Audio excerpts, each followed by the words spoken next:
मैं हूं बोनी वर्मा और आप सुन रहे हैं डरावनी दास्तान। एक ऐसी जगह जहां कहानियां सिर्फ सुनी नहीं जाती, जहां हर सन्नाटा कुछ कहता है, हर आहट एक राज खोलती है और आपकी परछाई भी कभी कभी अजनबी लगने लगती है। आज की जो दास्तान मैं आपको सुनाने जा रहा हूं वो मुझे मिली है सीधे उस रात के एक चश्मदीद से। उसने मुझे इंस्टाग्राम पर एक मैसेज भेजा था जिसमें सिर्फ एक लाइन लिखी थी, बोनी भाई, जो उस रात हुआ वो मैंने किसी को नहीं बताया, पर अब शायद वक्त आ गया है। और साथ में थी एक ऑडियो क्लिप जिसे सुनकर सच कहूं तो मेरी भी रूह कांप गई थी। ये कहानी है रजत की, जिसने उस भयानक रात को जिया है। आज रजत ने मुझे जो कहानी भेजी है वो एक हॉस्टल में घटी भयानक घटना है।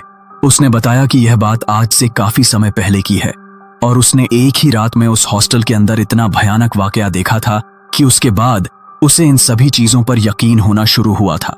उससे पहले वह भी इन चीजों को नहीं मानते थे, लेकिन उस एक रात में उस हॉस्टल में इतना भयानक तांडव एक आत्मा ने मचाया था जिसकी कोई हद नहीं है। चलिए शुरू करते हैं। New arts and science college एक बहुत पुराना और जाना माना इंस्टीट्यूट था। यहाँ दूर दूर से स्टूडेंट्स आते थे, अपने मन में ढेरों सपने लिए। जिसे एडमिशन मिल जाता वो खुद को बड़ा खुशनसीब समझता था, और जिसे हॉस्टल में जगह मिल जाए वो तो फिर अत्यंत भाग्यशाली ही कहलाता था, क्योंकि सैकड़ों नहीं हजारों की संख्या में एप्लीकेशंस आते थे इस कॉलेज हॉस्टल में जगह पाने के लिए। बॉयज और गर्ल्स हॉस्टल अलग अलग एक ही कंपाउंड में बने थे। प्रिंसिपल विनोद जोशी बहुत ही डिसिप्लिन पसंद व्यक्ति थे और कॉलेज के साथ साथ हॉस्टल पर भी बराबर नजर रखते थे। उन्होंने बॉयज हॉस्टल के वार्डन मिस्टर जितेंद्र भंडारी और गर्ल्स हॉस्टल की वार्डन मिस आभा मुखर्जी को सख्त इंस्ट्रक्शन दिए थे कि किसी भी हालत में हॉस्टल का डिसिप्लिन टूटने ना पाए। इन्हीं स्टूडेंट्स में थे निकिता, संजना, पूर्वा, श्रेया और सृष्टि, और इन सब की गहरी दोस्ती थी। बॉयज हॉस्टल में रहने वाले रॉकी, रजत, पंकज, शुभम और आर्यन से ये सब के सब एकदम गहरे दोस्त थे और हर समय नई नई तिकड़मों में लगे रहते। और इन सब का लीडर था अजय। वो इस कॉलेज के प्रिंसिपल जोशी का इकलौता बेटा था और हर खुराफात में इन सब के साथ रहता ही नहीं बल्कि अगुवाई भी करता था। और मजे की बात यह कि किसी को भी पता तक न चलता था कि अजय का इन सब में कोई हाथ है। एक ठंडी ठंडी सुबह में धूप का आनंद लेती ये मित्र मंडली कॉलेज कंपाउंड में आराम से गप्पे मारते खड़ी थी कि इतने में एक जूनियर दिख गया। जाते हुए अजय ने उसे पुकारा, कम हियर। यूं स्टाइल से कॉलेज आते शर्म नहीं आई तुम्हें? ये कोई क्लब या पब नहीं जहां यूं बन-ठन के घूम रहे हो। वो बेचारा जूनियर स्टूडेंट एकदम भीगी बिल्ली बना, सर झुकाए सब सुनता रहा और फिर सॉरी बोलकर जैसे ही जाने लगा, रजत ने उसे सबके लिए कॉफी लाने का ऑर्डर देते हुए कहा, देखो 10 मिनट में हम सबके हाथ में कॉफी होनी चाहिए, नहीं तो फिर कल से किसी दूसरे कॉलेज में जाने का इंतजाम कर लेना।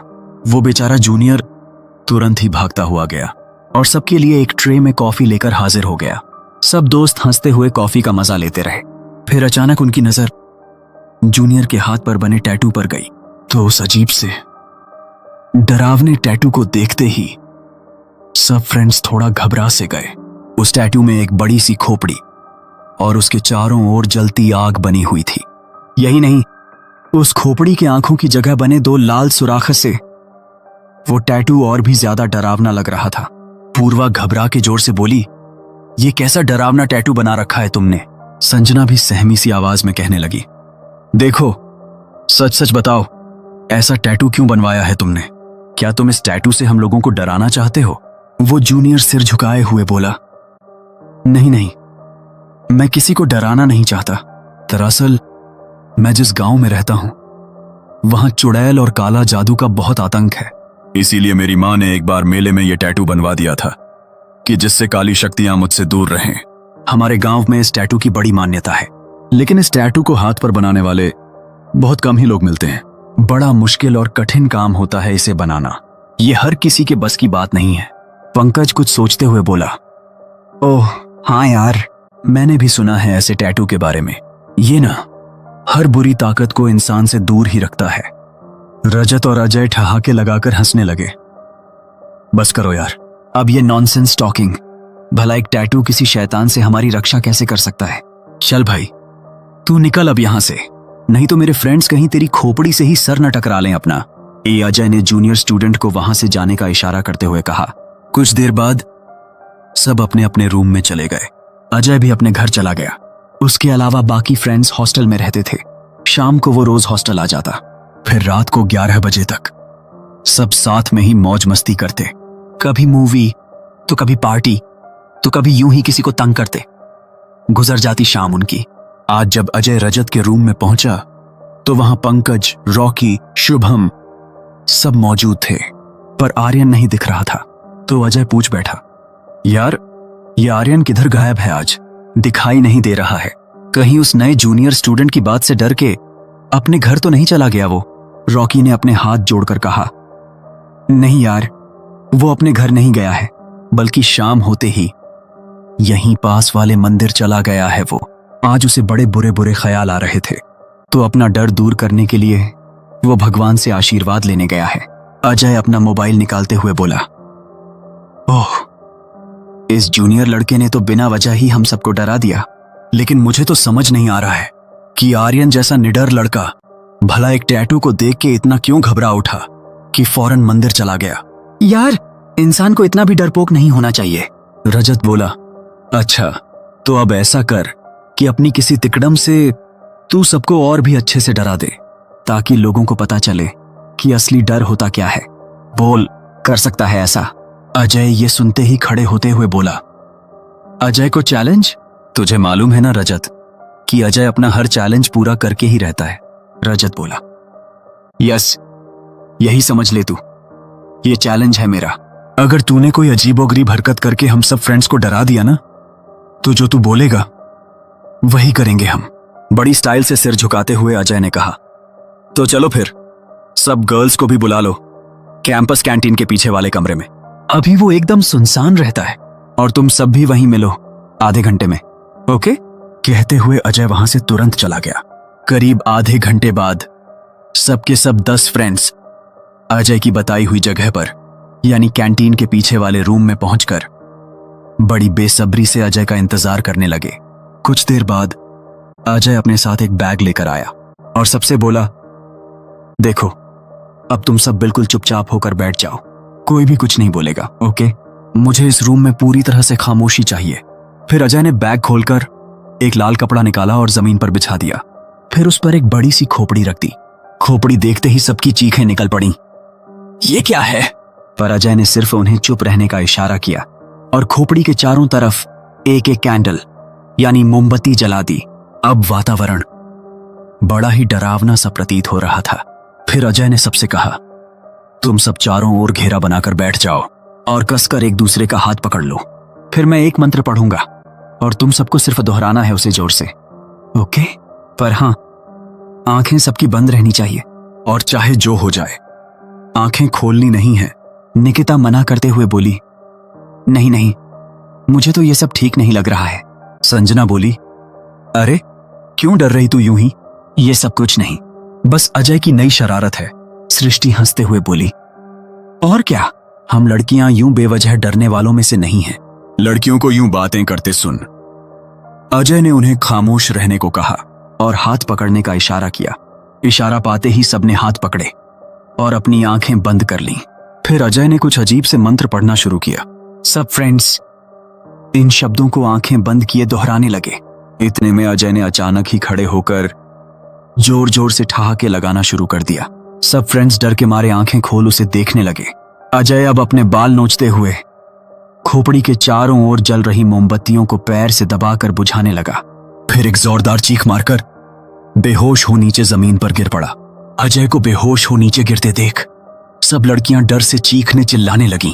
रजत ने तुरंत नीचे झुके अजय को उठाते हुए कहा, अबे तूने तो सच ही हम सबको डरा दिया। वाह, कमाल कर दिया, अब चल उठ। पर जब अजय यूं ही जमीन पर पड़ा रहा तो पंकज और रॉकी आकर उसे जोर लगाकर उठाने लगे। उठना यार, अब देख वो वॉचमैन भी आ रहा, अब तो चल जल्दी से उठ जा फटाफट। इतने में वॉचमैन दौड़ता हुआ आया और वहां जमा लड़के लड़कियों को देखते ही हैरानी से बोला, क्या हो रहा है यहाँ? क्या कर रहे हो तुम सब यहाँ? राजत जल्दी से बोला, कुछ नहीं, वो तो बस हम लोग यूं ही टाइम पास के लिए एक मजेदार खेल खेल रहे थे। वॉचमैन पास आते हुए बोला, ये जमीन पर कौन पड़ा है? अरे ये तो अजय बाबू हैं। उठी और वो अजय को उठाने के लिए उसका हाथ पकड़ के उसे उठाने की कोशिश करने लगा कि अचानक ही अजय का हाथ छोड़ के वो डर के एकदम पीछे हटते हुए बोला, ओह अजय बाबू तो, हे भगवान। कहते हुए वो पलट के तेजी से कॉलेज कैंपस की ओर दौड़ पड़ा। वॉचमैन को यूं घबरा के भागते देख वहां खड़े सभी फ्रेंड्स बुरी तरह से घबरा उठे और अजय को जोर जोर से आवाज लगाने लगे। पर अजय तो हमेशा के लिए ये संसार छोड़कर जा चुका था। अजय अब उनके बीच नहीं रहा। यह धक्का सारे दोस्तों को इस कदर लगा कि वो सब के सब स्तब्ध मूर्ति बने खड़े रह गए। उनकी विस्फारित आंखें अजय के मृत देह को एकटक देख रही थीं। तभी वहां पर अजय अजय दो चिल्लाते हुए प्रिंसिपल जोशी भागे चले आए। पीछे पीछे रोती बिलखती उनकी पत्नी और वॉचमैन आ रहे थे। अजय के पास पहुंच वे सब उसके पास बैठकर जोर जोर से उसे झंझोड़ते हुए होश में लाने का प्रयास करने लगे। मिस्टर जोशी और उनकी पत्नी को यही लग रहा था कि उनका बेटा बेहोश है और अभी उनकी आवाज सुनकर वो होश में आ जाएगा।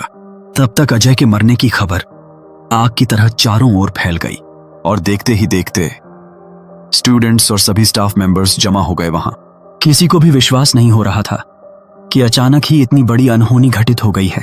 तब तक खबर पाकर पुलिस भी वहां आ पहुंची और बॉडी पोस्टमार्टम के लिए भेजकर पुलिस अजय के सभी फ्रेंड्स के बयान लेने लगी। पर दोस्त सिर्फ यही बता सके कि अजय उन्हें यहां कुछ खास दिखाने वाला था। पर घटना स्थल में पड़ी हुई खोपड़ी और मोमबत्तियों का क्या माजरा है, ये कोई भी नहीं बता सका। धीरे धीरे उदास और थके कदमों से सब अपने अपने हॉस्टल के रूम की ओर चल पड़े। अजय के पेरेंट्स भी रोते बिलखते अपने घर की तरफ चल दिए। अपने इकलौते बेटे के यूं मरने का गम उन्हें बर्दाश्त नहीं हो पा रहा था। रॉकी और पंकज अपने बेड पर बैठे सोच में गुम थे कि उन्हें अचानक ही रजत की आवाज ने चौंका दिया। यार प्लीज आज रात मैं यहीं पर सो जाऊं क्या? मेरा रूममेट तो परसों से गांव गया हुआ है अपने। रॉकी ने बिना बोले उसे बैठने का इशारा किया और खुद आंख बंद करके कुछ सोचने में मग्न हो गया। तभी रजत ने बेड पर बैठते हुए अपनी जेब से एक ओम लिखा हुआ लॉकेट निकाला और गले में पहन लिया। पंकज उसे घूर के देखने लगा तो वो थोड़ा सकुचाते हुए बोला, अब अजय की यूं अचानक हुई मौत ने मुझे अंदर से बहुत डरा दिया है। भले ही तुम लोग मुझ पर हंसो, पर यह जरूरी है इन हालात में, क्योंकि न जाने अजय की जान किस शैतान या बुरी शक्ति ने ली है। कहीं वो शैतान या बुरी शक्ति हमारे पीछे लग गई तो नहीं। मैं इतनी जल्दी मरना नहीं चाहता। रॉकी बोला, ओह रजत प्लीज स्टॉप दिस नॉनसेंस। रजत ने उसे चुप रहने का संकेत करते हुए कहा, देख तुझे न मानना है तो मर्जी तेरी, पर इसे नॉनसेंस मत बोल। उनके पास बैठे पंकज ने धीमे स्वर में रजत से पूछा, क्या तेरे पास एक और है ये लॉकेट? अगर होगा तो प्लीज मुझे भी देना एक लॉकेट। रजत ने हामी भरी और अपनी पॉकेट से निकाल के एक लॉकेट पंकज की हथेली पर दिया। फिर पंकज को समझाते हुए बोला, ये ले एक लॉकेट। मैंने पहले ही सेफ्टी के लिए 2 लॉकेट ले लिए थे मंदिर से। जब तक तू ये लॉकेट पहने रहेगा तब तक कोई बुरी शक्ति तेरा कुछ भी बिगाड़ नहीं सकेगी। पंकज ने एकदम इमोशनल होकर रजत को थैंक यू कहा और फिर तुरंत वो लॉकेट अपने गले में पहन लिया। फिर अपनी आंखें बंद कर मन ही मन प्रार्थना करने लगा अपने दोस्त अजय की आत्मा की शांति के लिए। हर रात स्टूडेंट्स की बातों और ठहाकों से गुलजार रहने वाला हॉस्टल का डाइनिंग हॉल आज बिल्कुल सूना सूना सा लग रहा था, क्योंकि आज रात हॉस्टल का कोई भी स्टूडेंट वहां डिनर के लिए नहीं आया था। अजय की आकस्मिक मौत के दुखद हादसे ने जैसे सबकी भूख ही छीन ली थी। सबके सब बिना कुछ खाए पिए अपने अपने रूम में मायूस हो पड़े हुए थे। अपने कमरे में बेड पर लेटे खाली पेट रहने की वजह से शुभम को एसिडिटी सी महसूस होने लगी। पहले तो उसने थोड़ा पानी पिया, लेकिन जब उसकी परेशानी बढ़ने लगी तो उसने आर्यन से कहा, यार मुझे खाली पेट रहने के कारण बहुत एसिडिटी फील हो रही है, प्लीज चलो ना मेरे साथ। हम लोग नीचे जाकर थोड़ा ठंडा दूध लेकर आते हैं डाइनिंग हॉल से। ठंडा दूध पीने से मुझे आराम आ जाएगा, नहीं तो मेरी तबीयत और भी बिगड़ती चली जाएगी। आर्यन इनकार में सिर हिलाते हुए बोला, ओह यार तू भी कैसी बात कर रहा है? अब इतनी रात को डाइनिंग हॉल में कौन बैठा होगा तेरे लिए? इसीलिए एसिडिटी के लिए तू कुछ दवाई खा के सो जा। चुपचाप, इस वक्त यही ठीक रहेगा। शुभम को बहुत जलन सी हो रही थी पेट में। उसने कराहते हुए कहा, ओके चल फिर मेरे साथ, हम लोग वार्डन से मेडिसिन लेकर आते हैं। आर्यन बेमन से उठकर अपने स्लीपर ढूंढने लगा, फिर लापरवाही से बोला, ठीक है तू चल आगे, तेरे पीछे आता हूं मैं चप्पल पहन के। शुभम ने आर्यन से जल्दी आने के लिए कहा और वो अकेले ही बाहर आ गया अपने रूम से। बाहर हर तरफ सिर्फ और सिर्फ सन्नाटा और अंधेरा पसरा हुआ था। ऐसा लग रहा था कि ये कोई बॉयज हॉस्टल नहीं बल्कि सुनसान वीराना हो। घबरा के शुभम ने आर्यन को पुकारा, जल्दी आ यार, मैं नीचे जा रहा हूं, तू देर मत करना आने में। और वो धीरे धीरे सीढ़ियां उतरते हुए नीचे वाले गलियारे में पहुंच गया। वहां नीचे गलियारे में तो ऐसा सन्नाटा और सूनापन छाया हुआ था कि डर के मारे शुभम का दिल कांप उठा। रात के अंधेरे में सुनसान गलियारे में चलना। शुभम ने डरते हुए पीछे पलट के आर्यन को देखा, पर वहां कोई न था। वो मन ही मन आर्यन को कोसता हुआ फिर अकेले ही वार्डन के घर की ओर चल पड़ा। सीढ़ियां उतर के लॉन में चलते हुए शुभम बार बार पीछे पलट के देखते हुए कह रहा था, उफ, ये आर्यन भी ना पता नहीं किधर रह गया, पता नहीं उसे आने में इतनी देर क्यों लग रही है। अभी शुभम कुछ ही कदम आगे बढ़ा था कि तभी उसे एकदम करीब से कोई सरसराहट सी सुनाई दी। पास ही शुभम एकदम डर कर चिल्लाया, कौन है, कौन है वहां? पर जब कोई आवाज नहीं आई तो शुभम गुस्सा होकर पास आ गया झाड़ियों के और गुस्से से बोला, ये तू ही है ना आर्यन? तू ही ऐसे झाड़ियों में छिप के मुझे डराना चाहता है ना? देख, चुपके से बाहर निकला, अब नहीं तो अच्छा नहीं होगा तेरे लिए। इतने में अपने पीछे सीढ़ियों के ऊपर से आर्यन की आवाज सुनाई दी शुभम को, यार शुभम, कहां है तू? क्या दूर निकल गया है तू? अपने पीछे से आ रही आर्यन की आवाज सुनकर अब तो शुभम को पसीने छूट गए। वो डर के सोचने लगा, जब वो आर्यन उधर पीछे सीढ़ियों पर खड़ा है तो फिर यहां कौन है झाड़ियों के पीछे? वो घबराहट में पीछे हटा, पर तब तक तो बहुत देर हो चुकी थी। शुभम की दर्दनाक चीखें पूरे हॉस्टल कंपाउंड में गूंजने लगी। शुभम की चीखने की आवाज सुनते ही हड़बड़ा के आर्यन सीढ़ियों से उतर के लगभग दौड़ते हुए नीचे आया और शुभम को पुकारने लगा, क्या हुआ शुभम? क्यों चीख रहा था तू? है कहां पर अभी? मुझे क्यों नहीं दिखाई दे रहा है तू? तब तक वॉचमैन और वार्डन भी बाहर आ गए थे, पर जब तक मैं यहां नीचे पहुंच पाता कि वो अचानक ही न जाने कहां गायब हो गया है। आर्यन की बात अभी पूरी हुई थी कि वॉचमैन जोर से चीखने लगा। उसे अपनी टॉर्च की रोशनी में दिख गया था कि सामने ही झाड़ियों के पास शुभम की लहूलुहान लाश पड़ी थी। वॉचमैन ने पास आकर टॉर्च की रोशनी मारी तो शुभम के पूरे चेहरे पर नाखूनों के लंबे निशान दिखने लगे। उसका चेहरा खून से लथपथ था कि पहचाना तक नहीं जा रहा था। अपने दोस्त की ऐसी हालत देख आर्यन तो फूट फूट कर रो पड़ा।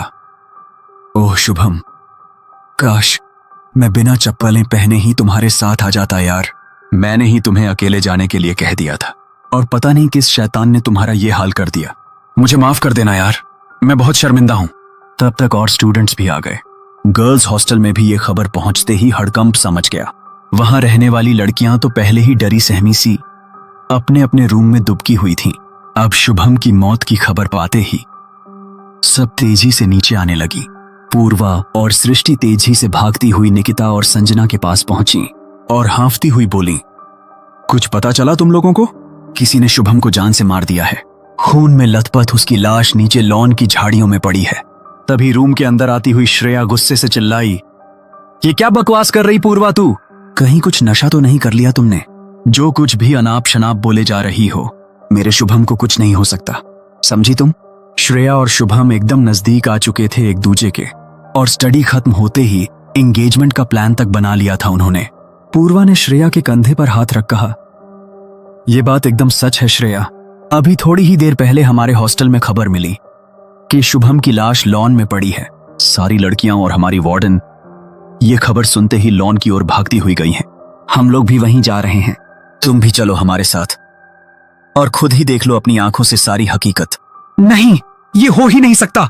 श्रेया चीखती हुई पागलों की तरह नीचे भागी। अरे श्रेया, संभल कर, कहती हुई उसकी सहेलियां भी पीछे भागने लगीं उसके। नीचे कंपाउंड में एकदम भीड़ सी जमा हो गई थी।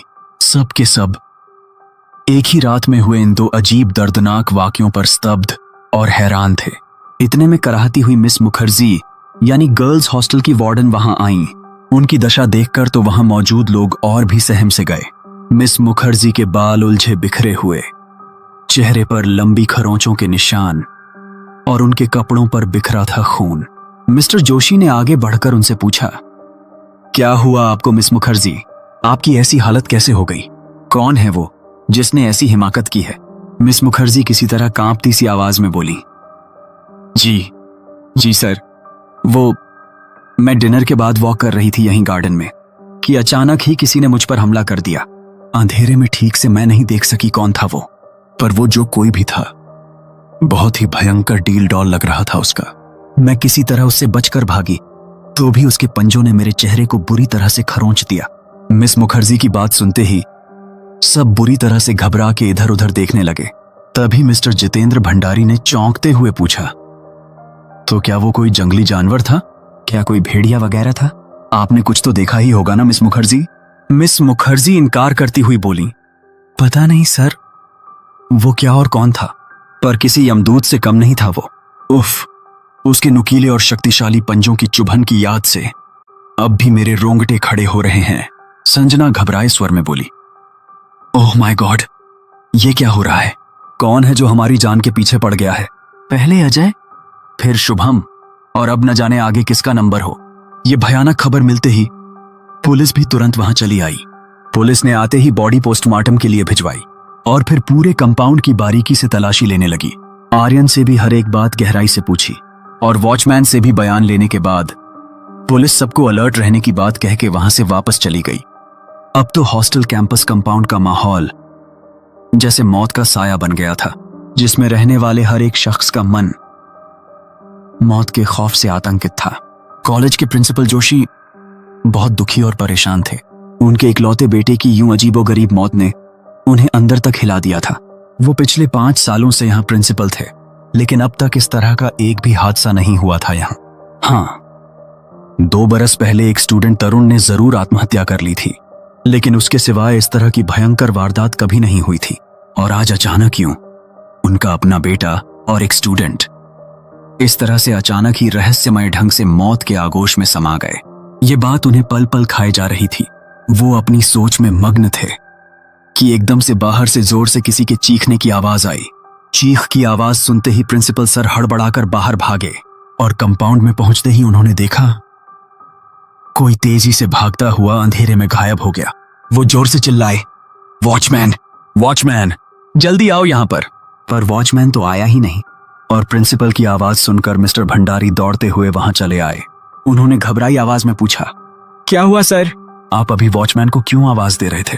प्रिंसिपल ने परेशान स्वर में कहा, अभी कुछ देर पहले ही मैंने किसी के चीखने की आवाज सुनी और बाहर आया तो देखा कि कोई अंधेरे में भाग कर जा रहा था। मैंने वॉचमैन को पुकारा तो वो आया ही नहीं कमबख्त। पता नहीं क्या कर रहा है वो।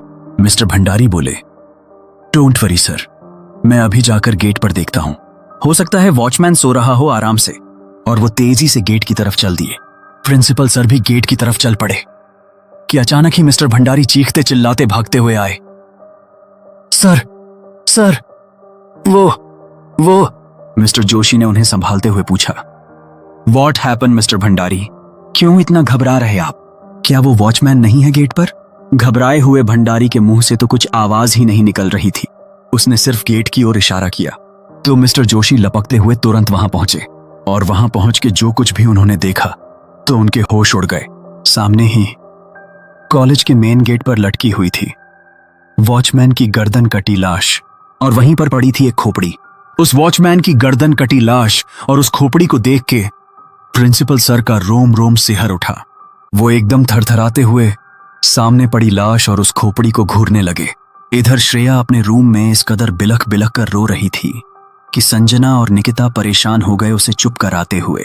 उनके लाख समझाने के बाद भी जब श्रेया चुप नहीं हुई तो वे दोनों थक कर बोले, देख श्रेया, तेरे यूं रोने बिलखने से शुभम वापस तो नहीं आ जाएगा ना? प्लीज अपने आप को जरा तो संभाल।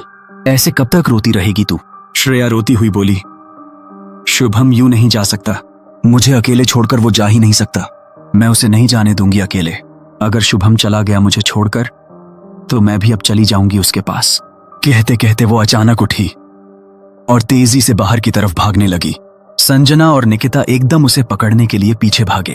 वे दोनों भागती हुई जोर जोर से चिल्ला रही थीं। रुक जा श्रेया, रुक जा, प्लीज रुक जा तू। पर श्रेया पर तो जैसे जुनून सा सवार हो गया था। वो तो अपनी सहेलियों की आवाज सुनते ही और भी तेजी से भागने लगी और पलक झपकते ही सीढ़ियां उतरकर कंपाउंड में पहुंच गई। फिर पागलों की तरह इधर उधर देखती हुई चीखने लगी, शुभम, शुभम, कहां हो तुम? मेरे सामने आओ शुभम, इसी वक्त मेरे सामने आओ, नहीं तो मैं अपनी जान दे दूंगी। श्रेया जोर जोर से चिल्लाती हुई उन्हीं झाड़ियों की ओर जाने लगी, जिन झाड़ियों के पास शुभम की लाश खून में लथपथ पड़ी हुई थी। अचानक ही श्रेया का पैर जैसे किसी झाड़ी में उलझ सा गया और वो चीख मार के नीचे गिर पड़ी और फिर अगले ही पल उन्हीं झाड़ियों के पीछे ही वो गायब हो गई। श्रेया के पीछे भागती आ रही संजना निकिता दोनों जब तक दौड़ती भागती झाड़ियों तक पहुंची तो उन्हें श्रेया कहीं नजर ही नहीं आई। श्रेया को न वहां देख वो घबराकर जोर जोर से चिल्लाने लगी, श्रेया, किधर चली गई तुम? कहां पर हो? प्लीज हमारे सामने आ जाओ जल्दी से। संजना और निकिता की आवाज सुनकर वार्डन और प्रिंसिपल दोनों ही भागे हुए वहां चले आए। उन्होंने जब दोनों लड़कियों को एकदम बदहवास हालत में देखा तो हैरान हो उन्होंने पूछा, क्या हुआ? इतनी रात को यहां क्या कर रही हो तुम दोनों? क्या तुम्हें मालूम नहीं कि इतनी रात को इस तरह से अपने रूम से निकल के बाहर लॉन में भटकना ठीक नहीं है? अभी दोनों लड़कियां कुछ बता पाती कि इतने में कहीं पास से ही जोर से एक भयंकर चीख सुनाई दी, बचाओ मुझे, बचाओ कोई। ये चीख सुनते ही निकिता सहमे हुए बोली, ये तो श्रेया की आवाज है सर। लगता है वो किसी मुसीबत में फंस गई है। प्लीज सर, किसी भी तरह आप श्रेया को बचा लीजिए। तब तक मिस मुखर्जी भी और स्टूडेंट्स के साथ आ गईं वहां पर। मिस मुखर्जी ने घबराते हुए पूछा, क्या हुआ सर? अभी अभी किसी लड़की के जोर से चीखने की आवाज आई थी हम लोगों को। मिस्टर भंडारी सिर हिलाते हुए बोले, हाँ, हम भी यहां चीख सुनकर ही आए हैं। तभी संजना रोते हुए बोली, मैम, वो ना श्रेया अभी हमारे सामने ही शुभम को पुकारती हुई नीचे भागती हुई आई थी। हम लोग उसके पीछे पीछे ही दौड़ते हुए यहां तक आए थे, पर यहां आकर श्रेया तो हमें कहीं दिखाई ही नहीं दी, सिर्फ उसकी चीख ही सुनाई दी। मिस्टर जोशी गुस्से और दुख भरे स्वर में बोले, ओह, क्या हो रहा आखिर यहां पर? एक ही रात में एक के बाद एक स्टूडेंट गायब होते जा रहे हैं या फिर मरते जा रहे हैं। फिर उन्होंने सबसे जल्द से जल्द श्रेया को ढूंढने के लिए कहा और पूरे कैंपस का कोना कोना अच्छे से तलाशने का आदेश दिया। सब फौरन कंपाउंड में हर तरफ फैल गए और श्रेया को पुकारते हुए उसे ढूंढने लगे। अब भी मुश्किल से 5 मिनट ही हुए होंगे कि एक साथ रॉकी और पंकज की चिल्लाने की आवाज आई, सर, सर, जल्दी यहां आइए। सब तेजी से दौड़ते भागते वहां पहुंचे तो देखा पंकज और रॉकी नीचे बैठे हैं और उनके पास ही पड़ी थी श्रेया की लहूलुहान लाश। श्रेया के पूरे चेहरे पर खरोंचें थीं और उसके बाल चारों ओर बिखरे थे। वहीं पास ही एक मोमबत्ती भी जल रही थी जिसकी लौ फड़फड़ाते हुए मानो यमदूत की उपस्थिति बता रही थी।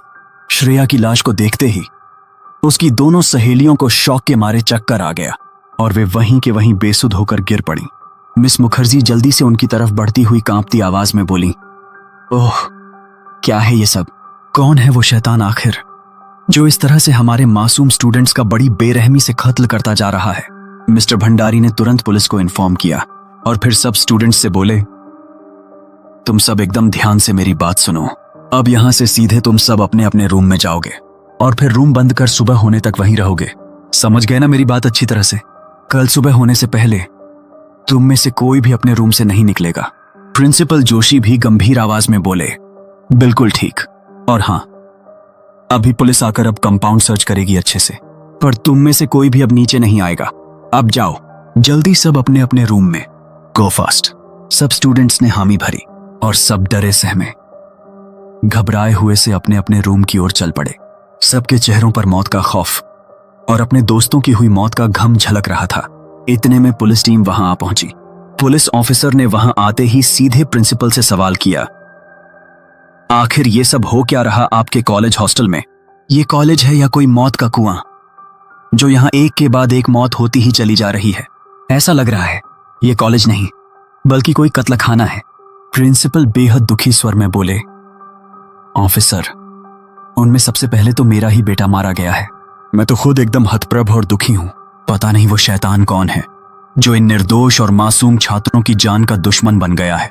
आप प्लीज अपनी फोर्स के साथ मिलकर उस शैतान को जल्द से जल्द पकड़ लीजिए, नहीं तो पता नहीं कल सुबह तक इस कॉलेज में क्या तबाही मच जाएगी। ऑफिसर ने अपनी पूरी टीम को चप्पे चप्पे पर सर्च करने लगा दिया। कोई भी जंगली जानवर या इंसान हो, उसे तुरंत पकड़ने का हुक्म दिया। फिर प्रिंसिपल सर और दोनों वार्डन भी अपने अपने बंगले की ओर चल पड़े। अचानक ही एक पुलिसकर्मी जोर से चिल्लाया, सर जल्दी आइए, यहाँ पर कुछ अजीब सा है। पुलिसकर्मी की आवाज सुनते ही सब जल्दी से वहां पहुंचे और ध्यान से देखने लगे तो एकदम सिहर उठे कि वहां पर एक खोपड़ी पड़ी हुई थी जिस पर कुछ इंसानी बाल चिपके हुए थे और सिंदूर भी लगा हुआ था उस पर। मिस मुखर्जी तो भयभीत हो चीख पड़ी, ओह कितना भयानक है ये, कोई शैतान या पिशाच तो नहीं है? किसकी हो सकती है ये खोपड़ी? मिस्टर भंडारी हंसते हुए बोले, ओफो मिस मुखर्जी, अरे आप तो एकदम बच्चों जैसा डर गईं। मुझे तो ये कोई मजाक लग रहा है, कॉलेज के ही किसी स्टूडेंट की हरकत है ये तो। पुलिस ऑफिसर ने घूरते हुए गुस्से से कहा, मजाक? ये सब आपको मजाक लग रहा है? 3 खून हो चुके हैं इस कॉलेज कैंपस में और आप इसे मजाक बता रहे हैं? शर्म आनी चाहिए आपको। मिस्टर भंडारी ऑफिसर की सख्त आवाज सुनते ही झेंपते हुए कहा, नहीं नहीं सर, मेरा वो मतलब नहीं था। मैं तो बस ये कहना चाह रहा था कि ये खोपड़ी जरूर कॉलेज के किसी शरारती लड़के ने सबको डराने के लिए यहां रख दी होगी। तभी प्रिंसिपल की नजर उस खोपड़ी के नीचे बिछे कपड़े पर गई तो उस कपड़े को देखते ही वो एकदम शॉक होकर बोले, ओह माय गॉड! ऑफिसर देखिए ना जरा, खोपड़ी के नीचे बिछे हुए इस कपड़े पर इंग्लिश के कैपिटल लेटर्स ASSAN लिखे हैं। अब ऑफिसर भी चौंक उठा। फिर उसने वो कपड़ा उठाकर ध्यान से देखा तो ये 5 लेटर्स साफ दिख रहे थे। वो हैरत से बोला, ओह क्या मतलब हो सकता है इनका? एहसान? प्रिंसिपल सोचते हुए बोले, सर मुझे लगता है कि इस कपड़े पर लिखे इन कैपिटल लेटर्स का सीधा संबंध इस कॉलेज के उन स्टूडेंट्स से है जिनका कत्ल हो चुका है। अजय, शुभम, श्रेया, तीनों के नाम का पहला लेटर और बाकी 2 भी इनके फ्रेंड्स हैं, आर्यन और निकिता। लगता है जिस किसी भी शैतान ने अजय, शुभम और श्रेया की जान ले ली है वो अब बहुत जल्द ही आर्यन और निकिता की भी जान लेने वाला है। पुलिस ऑफिसर एकदम उछलकर बोला, वाह सर, क्या खूब अंदाजा लगाया है आपने। आपको तो जासूस होना चाहिए था। कितनी आसानी से समझ गए आप इन लेटर्स की कहानी। मिस मुखर्जी चीख उठी, ओह नो! फिर घबराई आवाज में बोली, इसका मतलब तो ये हुआ कि अब वो अनजान खूनी शैतान पहले आर्यन और फिर निकिता को मारेगा। पुलिस ऑफिसर ने सोचते हुए कहा, पर ये तो बताइए कि A और N से तो कितने ही स्टूडेंट्स होंगे, तो आपने इन्हीं दोनों का नाम क्यों लिया? प्रिंसिपल जोशी तुरंत बोल उठे, वो इसलिए सर क्योंकि ये सब 5 फ्रेंड्स एक ही ग्रुप में रहते रहे हैं 3 साल से। मेरा बेटा अजय खुद भी इसी ग्रुप में शामिल था, बल्कि ये कह सकते हैं कि वही इस फ्रेंड्स ग्रुप का लीडर था। पुलिस ऑफिसर पहले तो बड़ी हैरत में पड़ गया, फिर उसने सोचते हुए कहा, तो क्या इस ग्रुप के ही साथ कोई शख्स गेम खेल रहा है? अगर ऐसा है तो ओके, हम आज रात भर अब कैंपस में ही रहेंगे और अलर्ट हो अपनी ड्यूटी करेंगे। अब आप सब जाइए अपने अपने घर और रूम का दरवाजा अच्छी तरह से बंद करके तब तक वहीं रहिए जब तक हम लोग उस शैतान हत्यारे को गिरफ्तार न कर लें। प्रिंसिपल और दोनों वार्डन वहां से चले गए और पुलिस की टीम अपनी छानबीन में जुट गई, कैंपस की लाइटों के ही साथ। पुलिस ने एक्स्ट्रा सर्च लाइट्स जला दी थी और पूरा कंपाउंड रोशनी से नहा उठा। निकिता को तो मौत अपने सिर पर मंडराती नजर आ रही थी। अब तक सब स्टूडेंट्स के बीच खबर फैल गई थी कि शैतान का अगला शिकार आर्यन और निकिता ही हैं। आर्यन भी ऊपर से जरूर लापरवाह दिखने की कोशिश कर रहा था, पर अंदर ही अंदर वो बहुत भयभीत और डरा हुआ था। बाकी स्टूडेंट्स भी घबराए हुए अपने अपने बेड पर लेटे हुए जाग रहे थे। इधर रॉकी अपने रूम से निकल के बेचैनी से गलियारे में घूम रहा था। उसके चेहरे पर परेशानी के साथ साथ खौफ की परछाई साफ दिखाई दे रही थी। उसने पलट कर देखा तो सब रूम बंद अंदर से थे और कोई भी स्टूडेंट रूम से बाहर नजर नहीं आ रहा था। रॉकी गुस्से से बड़बड़ाया, उफ, ये रजत भी ना बहुत परेशान कर रहा है। मुझे रूम के बाहर मिलने का कहकर खुद गायब है। अब आखिर कब आएगा वो? अभी रॉकी बड़बड़ा ही रहा था कि तभी उसे एकदम से थोड़ी दूर से आ रही कदमों की आहट सुनाई दी। वो जोर से बोला, रजत आ गए तुम? ये तुम ही हो ना? पर सिर्फ कदमों की आहट ही आती रही दूर से। रॉकी ने उधर मुड़कर देखने की कोशिश की कि कौन आ रहा है, पर अचानक ही लाइट ऑन ऑफ हो गई और फिर सुनाई दी एक अत्यंत भयानक चीख। आहा! घबराहट के मारे रॉकी के हाथ से मोबाइल नीचे गिर पड़ा और वो अंधेरे में ही उसे लेने जल्दी जल्दी सीढ़ियों से नीचे उतरने लगा। अभी वो मुश्किल से 7-8 सीढ़ियां ही उतर पाया था कि उसे किसी ने जोर से धक्का मारकर नीचे गिरा दिया। रॉकी चीखता हुआ सीढ़ियों से लुढ़कता हुआ सीधे नीचे जा गिरा, जहां पर किसी ने उसे बालों से पकड़कर उठाया और उसकी गर्दन पर छुरी फेर दी। तभी लाइट आ गई और चीख सुनकर दौड़ते पुलिसकर्मी और कॉलेज स्टाफ भी वहां आ पहुंचे। उफ! वहां का नजारा बड़ा ही भयानक और दिल दहला देने वाला था। खून में लथपथ रॉकी की लाश पड़ी थी। मिस्टर जितेंद्र भंडारी तो देखते ही चक्कर खाकर गिर पड़े। वो भयानक नजारा देख के तो पुलिसकर्मियों का भी दिल कांप उठा। ऑफिसर ने पुलिसकर्मियों को डांटते हुए कहा, यह सब कैसे हो गया? किधर थे तुम सब? क्या अपनी ड्यूटी नहीं कर रहे थे तुम लोग? एक पुलिसकर्मी ने धीरे से कहा, सर, हम तो बाहर कंपाउंड में सर्च कर रहे थे और वो शैतान यहां हॉस्टल के अंदर कत्ल को अंजाम दे रहा था। ऑफिसर झुंझलाते हुए बोला, ओह, तो तुम लोगों को क्या इतनी अक्ल नहीं कि 4 आदमी तो कम से कम अंदर भी नजर रखते? इतनी देर में गर्ल्स हॉस्टल की वार्डन मिस मुखर्जी और कुछ गर्ल्स भी आ गईं और यहाँ का भयानक मंजर देख तो उनके होशोहवास गुम हो गए। मिस मुखर्जी रुआंसे स्वर में बोली, ओफ, कितना खून बहेगा आज की रात? ऑन ऑफिसर ने मिस्टर जोशी की ओर देखते हुए पूछा, बट एक बात बताइए, ये तो रॉकी का मर्डर हो गया, जबकि आपकी थ्योरी तो बता रही थी कि अब खतरा आर्यन पर है। प्रिंसिपल थोड़े झेंप कर बोले, अब सर, वो कपड़े पर लिखे इनिशियल देखकर ऐसा ही लगा था तब, पर ये कातिल तो एकदम ही शातिर निकला। अचानक उन्हें बीच में ही रोकते हुए मिस मुखर्जी बोली, नो सर, कातिल नहीं, ये तो पक्का कोई शैतानी साया है। तब तक पुलिसकर्मियों ने बॉयज हॉस्टल का हर कमरा और टेरेस चेक कर लिया था और खाली हाथ अब वो नीचे उतर ऑफिसर को रिपोर्ट देने लगे। सर, अब तक तो कुछ भी हाथ नहीं लगा हमारे।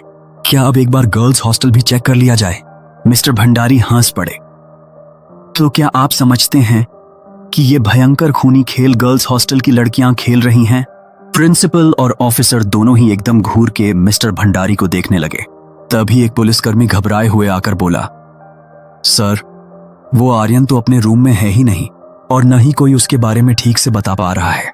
ऑफिसर ने तुरंत पास खड़े मिस्टर भंडारी से आर्यन के मोबाइल पर कॉल करने के लिए कहा, लेकिन जैसे ही मिस्टर भंडारी ने आर्यन को कॉल लगाया तो आर्यन का मोबाइल तो स्विच ऑन ऑफ मिला। 2 बार ट्राई करने पर भी जब आर्यन का मोबाइल कनेक्ट नहीं हुआ तो प्रिंसिपल सर और भंडारी तेजी से उसके रूम की तरफ गए, पर रूममेट को आर्यन के बारे में कुछ भी नहीं पता था और न ही किसी और को। प्रिंसिपल बोले, ओह गॉड, अब तो लगता है उस शैतान ने जरूर आर्यन को भी अपनी पकड़ में ले लिया है। मुझे तो डर है कि कहीं वो शैतान उसे भी। घबराहट के मारे आगे की बात बोलने की हिम्मत ना हुई उनकी। वो बस परेशान से हो आर्यन के बारे में सोचने लगे। सब पुलिसकर्मी जब आर्यन को तलाश करके हार थक कर नीचे आ गए तो उनके उतरे चेहरे देखकर ही गर्ल्स समझ गईं कि आर्यन का पता नहीं चला और वो डर के रोने कांपने लगी। हे भगवान, अब क्या हम भी यूं ही गुम हो जाएंगे मौत के साए में? तभी मिस मुखर्जी उन्हें सांत्वना देते हुए कहने लगी, हमें जल्दी से निकिता की खोज खबर लेनी चाहिए, नहीं तो कहीं वो भी आर्यन की ही तरह गायब न हो जाए। ये सुनते ही सबका रुख गर्ल्स हॉस्टल की ओर हो गया और जल्दी जल्दी वे सब हॉस्टल पहुंच गए और निकिता के रूम की ओर भागे। निकिता, निकिता! एक ही पुकार सुनकर निकिता की रूममेट बाहर आई और बोली, अरे हुआ क्या? आप सब उसे क्यों पुकार रहे हैं? वो ठीक तो है ना? मिस मुखर्जी चौंकते हुए बोली, क्या वो अपने रूम में नहीं है? अभी कुछ देर पहले ही तो मैं यहां चेक करके गई थी, तब तो वो अपने रूम में ही थी। रूममेट ने उलझे स्वर में कहा, हाँ मैम, पर अभी 5 मिनट पहले ही उसके मोबाइल पर किसी की कॉल आई थी और वो तुरंत बिना कुछ कहे ही बाहर भागती हुई निकल गई। मिस मुखर्जी रुआंसी हो बोली, ओह माय गॉड, अब किधर खोजें उसे? लगता है उसे भी शैतान ने अपने जाल में फंसा लिया होगा। ऑन ऑफिसर ने तुरंत ही सभी को ऑन ऑर्डर दिया कि जल्दी से जल्दी पूरे कैंपस में फैल जाओ और किसी भी तरह आर्यन और निकिता को सही सलामत खोज कर लाओ। पुलिसकर्मियों के साथ ही प्रिंसिपल और वार्डन भी सब तरफ ढूंढने लगे आर्यन और निकिता को। 20 मिनट हो गए सर्च करते, पर किसी को कुछ न मिल रहा था। कोई सुराग, न कोई शैतान, न कोई कातिल। तभी अचानक ही हॉस्टल का प्यून ऊपर से चिल्लाया, ये टेरेस का दरवाजा खुला है सर, ऊपर आइए प्लीज, मुझे डर लग रहा अकेले। ये बात सुनते ही प्रिंसिपल और 2 पुलिस वाले ऊपर भागे। पीछे पीछे मिस्टर भंडारी भी थे। जल्दी से टेरेस पर सब पहुंचे और देखा तो पियून छत के एक सिरे पर बनी टंकी के पास खड़ा था। उसने तुरंत घबराई आवाज में कहा, ये देखिए सर, यहां पर इस टंकी का ढक्कन पूरा ओपन है। सब जल्दी से वहां पहुंचकर टंकी के भीतर मोबाइल टॉर्च ऑन करके देखने लगे। जैसे ही उनके टॉर्च की रोशनी नीचे टंकी के अंदर पड़ी, सब वहीं के वहीं स्तब्ध से खड़े रह गए। उस विशालकाय टंकी के सतह पर निकिता की रस्सी से बंधी लाश डूब उतर रही थी। किसी तरह संभलकर पुलिसकर्मियों ने वो लाश बाहर निकाली और नीचे कंपाउंड में लेकर आए। ओह, अब तो मैं सच ही जिंदा न रह पाऊंगी, कह रोती हुई मिस मुखर्जी वहां से भागकर रूम की ओर जाने लगी। ऑफिसर ने निकिता की लाश का पास जाकर निरीक्षण किया और बोले, अभी के अभी सब आर्यन को खोजने में लग जाओ और देखना कोई झाड़ी, कोई कमरा, कोई कोना नहीं बचना चाहिए। यस सर, कहते हुए सब पुलिसकर्मी तेजी से मूव कर गए और सर्च में लग गए। गर्ल्स और बॉयज हॉस्टल दोनों ही जगह मौत का मातम और आतंक पसरा हुआ था। स्टूडेंट्स अपनी ही परछाई से डर जा रहे थे। किसी भी तरह यह कयामत की रात कटे, बस यही प्रार्थना हर किसी के दिल में थी। प्रिंसिपल जोशी भी पुलिसकर्मियों के साथ ही सर्चिंग ऑपरेशन में लगे थे, क्योंकि उनका इकलौता चिराग इस खूनी खेल का पहला शिकार बना था। वो धीरे धीरे जमीन पर कुछ ढूंढते हुए से जा रहे थे कि अचानक ही उनके पैर से कोई चीज टकराई। ओहो, क्या है ये? दो कहते हुए उन्होंने नीचे झुककर वो चीज उठाई तो देखा वो एक मोबाइल था। उन्होंने उसे ध्यान से देखते हुए ऑफिसर को आवाज दी, एक्सक्यूज मी सर, ये देखिए, मुझे एक मोबाइल फोन मिला है। ऑफिसर तुरंत वहां आ पहुंचा और मोबाइल को हाथ में ले बोला, किसका मोबाइल हो सकता है ये? क्या आप जानते हैं इसके बारे में कुछ? प्रिंसिपल सर बोले, यस सर, लग तो रहा है मुझे कि कहीं देखा है इसे, पर याद नहीं आ रहा है ठीक से कुछ। ओके, अभी कर लेते हैं जांच, अगर आपकी पहचान का होगा तो ये नंबर। और ऑफिसर ने उस मोबाइल से प्रिंसिपल सर को कॉल लगाया। अगले ही पल प्रिंसिपल जोशी के मोबाइल पर मिस मुखर्जी का नाम फ्लैश होने लगा।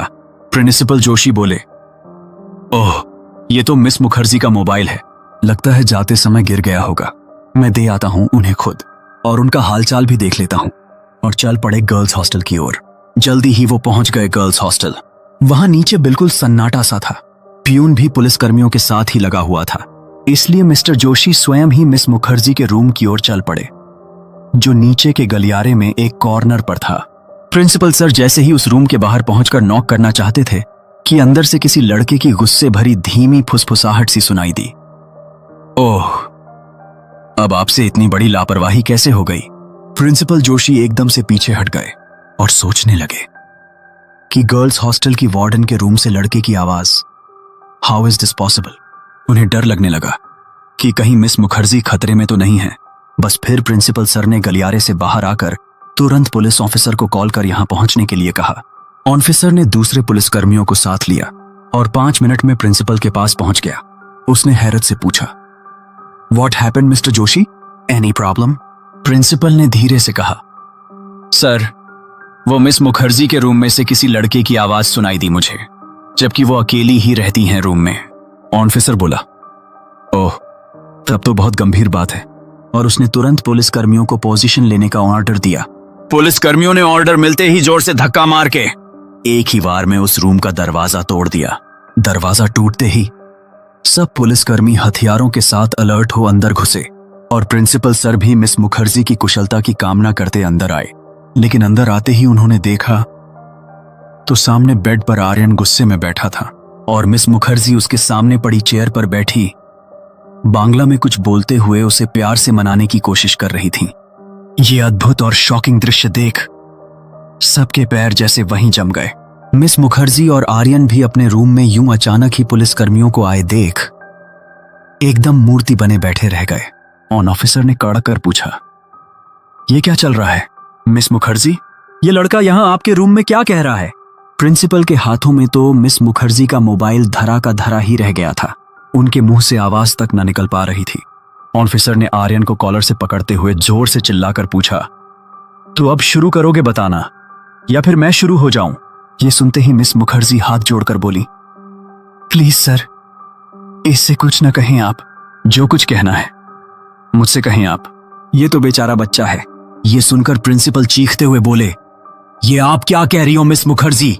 मिस मुखर्जी धीरे से बोली, यस सर, मैं ठीक ही कह रही हूं। यह सब प्लान मेरा ही था।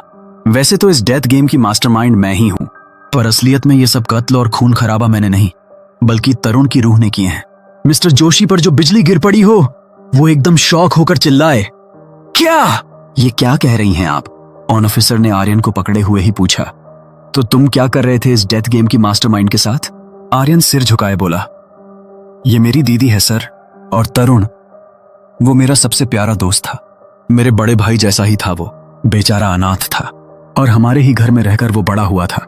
हमने तो अब तक उसकी अस्थियों का विसर्जन भी नहीं किया था, क्योंकि तरुण की रूह ने मुझे सपने में आकर कहा था कि जिस दिन मेरे हत्यारों को मैं मार डालूंगा, उस दिन फिर मेरी अस्थियां विसर्जित करना। ऑफिसर ने अब कड़क कर पूछा, ये खूनी खेल से क्या मिल रहा था तुम दोनों भाई बहन को? क्यों कर रहे थे यूं कत्ल पे कत्ल? और ये तरुण की रूह का क्या बकवास मामला है? मैं किसी रूह को नहीं मानता, सब झूठ बात है। अब मिस मुखर्जी रोते हुए बोली, ये सब बिल्कुल सच है सर। तरुण की रूह ने तो अपनी मौत का बदला लिया है इन सब हथियारों से। इन्होंने ही उसे बड़ी बेदर्दी से रैगिंग के नाम पर मार डाला था, और फिर बाद में वॉचमैन की हेल्प से उसकी डेड बॉडी को सीलिंग फैन से लटका के उसे सुसाइड बता दिया गया। उस बेचारे ने दम तोड़ने से पहले किसी तरह इन सबके नाम एक कपड़े पर लिखे थे, अपने खून से। आर्यन भी अपने आंसू पोंछते हुए बोला, सिर्फ 17 साल का तो था वो, और इन सब ने जूनियर कॉलेज की रैगिंग में उसे मार के खत्म कर दिया। हमने कंप्लेंट भी की थी इनकी, पर ये सब मामूली माफी मांगकर बच गए, और ये झूठा साबित कर दिया कि मेरा भाई पहले से डिप्रेशन का मरीज था। आर्यन बोला, फिर मैंने और दीदी ने इन सब का पता लगाया कि ये किस कॉलेज में जा रहे अब पढ़ने, और फिर उन्हीं के ही साथ मैंने एडमिशन लिया और उनका फ्रेंड बन गया। मिस मुखर्जी ने आगे कहा, और मैं भी यहां वार्डन बनकर आ गई और मौके की ताक में रहने लगी। फिर जैसे ही आर्यन ने मुझे बताया कि अजय आज शाम सबको डराने का प्लान बना रहा है, तो मैंने सब सोच लिया कि यही वो सही मौका है। जानते हैं सर, तरुण को आज की ही रात मारा था इन सब ने मिलकर, इसलिए तरुण की तड़पती रूह को आज ही सुकून मिलना बेहद जरूरी था। आर्यन ने बताया, तरुण की रूह तो इसी मौके की तलाश में थी कि कैसे एक ही रात में सारे हत्यारों का खात्मा कर सके। उसने मौका पाते ही सबसे पहले अजय को अपना शिकार बनाया, फिर मेरी मदद से शुभम को भी ऊपर पहुंचा दिया। उसके चेहरे पर आई खरोंच। जैसे ही मैंने अपने चेहरे पर भी खरोंचें बना ली, जिससे सबको लगे कि कोई मुझ पर भी हमला कर रहा था, तभी ऑफिसर ने टोकते हुए पूछा, पर ये रॉकी को क्यों मारा? कपड़े पर तो ये लिखा था ना? मिस मुखर्जी ने व्यंग से मुंह मोड़ते हुए कहा, क्योंकि रॉकी का असली नाम एलेक्स था। प्रिंसिपल सर भी भूल गए ये बात, रॉकी तो उसका निकनेम था। प्रिंसिपल जोशी सिर पकड़ते हुए बोले, ओह हाँ, कभी सोच भी नहीं सकता था कि आप होंगी इस डेथ गेम को खेलने वाली। आर्यन ने गुस्से से कहा, इस गेम की शुरुआत तो आपके ही लाडले ने की थी, मेरे भाई को मारकर। हमने तो बस इस गेम को खत्म किया है, अब जाकर मेरे भाई की रूह को सुकून मिला होगा। 3 बरस से वो तड़पते हुए घूम रहा था। तभी पुलिस ऑफिसर ने उन्हें अरेस्ट करते हुए कहा, खत्म तो ये गेम तुम दोनों की फांसी के बाद होगा। तुम दोनों भाई बहन ही इन सब की हत्या में शामिल हो। तभी एकदम से बिजली सी कड़की और तरुण की रूह वहां सबके सामने प्रकट होती हुई बोली, आप गलती कर रहे हैं, इन सब हत्याओं का दोषी सिर्फ मैं हूं, लेकिन दोष तो मेरा भी नहीं है। अगर ये सब लड़के और लड़कियां मुझे मिलकर नहीं मारते तो क्यों मैं इतनी जल्दी मरता? क्यों मेरी रूह इस तरह भटकती? एक रूह को अपने सामने देख सबके हाथ पैर ठंडे पड़ गए। तभी रूह अचानक ही हवा में घुलने लगी। सब समझ गए कि उसे अब मुक्ति मिल गई है। पुलिस फिर जल्दी ही मिस मुखर्जी और आर्यन को अपने साथ लेकर चली गई। आखिर इतनी हत्याओं का केस था, पुलिस को अपनी कार्यवाही तो करनी ही थी। अब सुबह होने ही वाली थी, पर प्रिंसिपल जोशी के घर और इस पूरे कॉलेज कैंपस में एकदम अंधेरा सा छा गया था। प्रिंसिपल सर पछताते हुए बोले, काश मैंने अपने बेटे अजय को इतनी छूट न दी होती, तो आज वो हमें यूं छोड़कर नहीं जाता। सच ही है दोस्तों, कभी भी किसी बेगुनाह मासूम को इतना नहीं सताना चाहिए कि उसकी आह से आपकी अपनी जिंदगी नरक बन जाए, क्योंकि आप अपने मजे लेने के लिए उसको कुछ समय तक परेशान तो कर देंगे, लेकिन जब आपके कर्म लौट कर आएंगे तब आपको उसका बहुत बड़ा हर्जाना भुगतना पड़ेगा। और बेगुनाह केवल एक इंसान ही नहीं, बल्कि हर एक जीव के अंदर जान होती है। कुछ कहानियां खत्म नहीं होती, बस आपके पीछे छुपकर बैठ जाती हैं। मैं हूं बोनी वर्मा और आप सुन रहे थे डरावनी दास्तान। अगर इस दास्तान ने आपको कुछ पल के लिए भी सोचने पर मजबूर किया तो चैनल को सब्सक्राइब करना मत भूलिएगा। अगली डरावनी रात में फिर मिलेंगे।